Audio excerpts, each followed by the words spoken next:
নমস্কার বন্ধুরা, আধুনিক কবিতা পেজে আপনাদের সবাইকে স্বাগতম।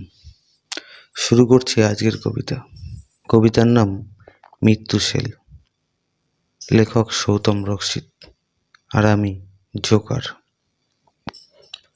বন্ধু, তুমি মানব রূপে পাঠিয়েছ এই পৃথিবীতে, ভগবান রূপে দিয়েছ মা আর বাবাকে।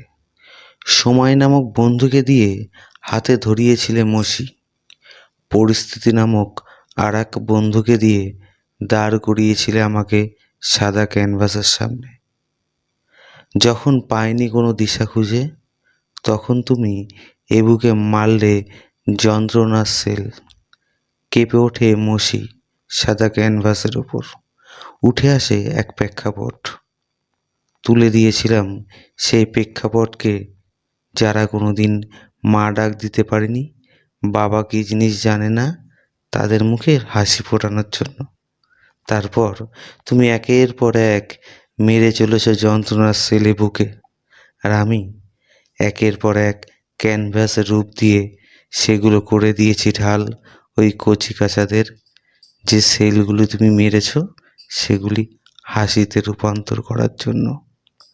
শুধু অনুরোধ বন্ধু তোমার কাছে, শুধু অনুরোধ বন্ধু তোমার কাছে, যদি কোনো দিন মারো মৃত্যু সেল, তবে শক্তি আর সময় দিও।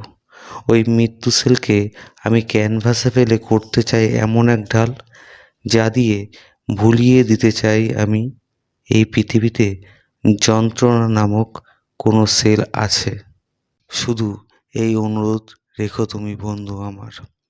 সমাপ্ত। কেমন লাগলো কবিতাটা অবশ্যই জানিও, আর যদি ভালো লেগে থাকে খুব, তাহলে চ্যানেলটাকে সাবস্ক্রাইব করে দিও ও লাইক করো। ভালো থেকো। শুভরাত্রি।